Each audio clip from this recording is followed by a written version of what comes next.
This information from the very beginning, we were just waiting for official confirmation, and now we have it. This is the man, and this is the moment. 51-year-old Abraham Feinbloom was taken into custody on Friday morning. According to the Imperial County Sheriff's Office, Feinbloom was seen jumping a fence in what appeared to be an attempt to invade law enforcement as agents closed in.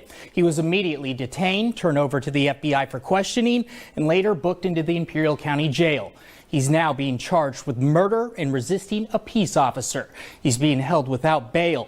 Throughout this story, I've spoken with friends of T'Neya and her mother Charo several times, including this morning. We've been in contact for the last 2 weeks, but Charo has been battling for justice since her daughter went missing in December. She gave me permission to share this voicemail she left me Friday morning as agents closed in on Feinbloom.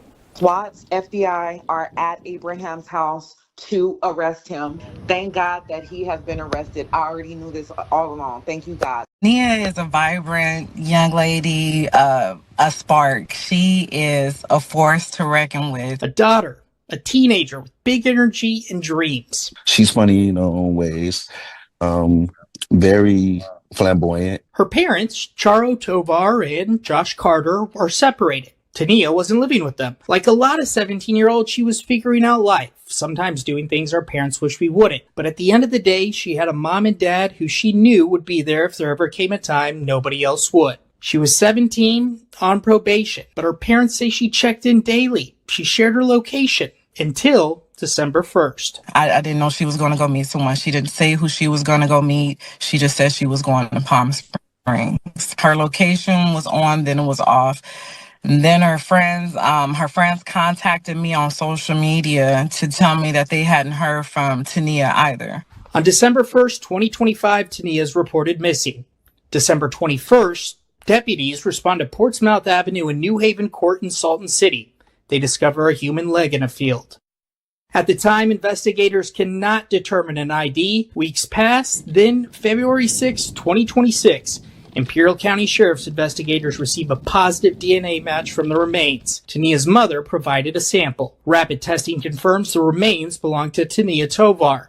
On February 11th, News Channel 3 reports that confirmation. Authorities formally confirmed the next day. On February 13th, deputies and FBI agents returned to a home on Harlequin Court in Salton City, the same one from February 6th. Investigators say when they moved in, 51-year-old Abraham Feinbloom ran, jumping a fence before being taken into custody on suspicion of murder and resisting a peace officer. He's now being held without bail at the Imperial County Jail. He has not been formally charged. T'Neya's parents say they drove to Harlequin Court multiple times asking police to search the home. I gave them all the information that they needed. I don't believe that they took me serious. I don't believe they took me serious. I gave them too much evidence for them to have did something now. They say they never saw Feinbloom face to face. They never saw him come outside. They've been watching the scene unfold from a distance. These past 2 weeks, fighting for answers, pushing for action, barely having a moment to grieve. I have to complete this. If it kills me, I don't care. I have to complete this for T'Neya. I need to find justice for her. So I don't care about me right now. I don't care how sick I get, if I lose my voice, if I lose my life, if I lose my heart. I cannot sleep. I cannot rest until I get justice for T'Neya. Neighbors tell News Channel 3 they heard screaming around the time T'Neya disappeared. They described loud drumming, bright lights at night. You've been the neighbor here for several years. Can you tell me anything about him, this man that lives here? He's always been very odd, scary. Since we moved here in 2015, we've always called him the scary man in the scary house.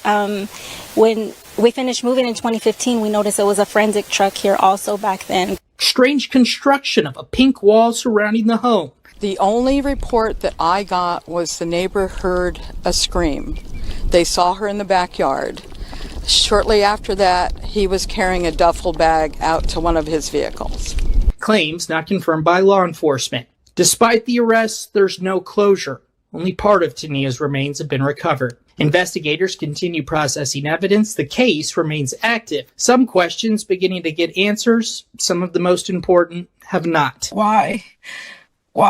Everything else is ever. Why? Where is she? Where is the rest of my daughter? I can't. T'Neya's mother, Charo, tells us one thing she's never had to question is support from the Salton City community. Neighbors who have treated T'Neya like their own.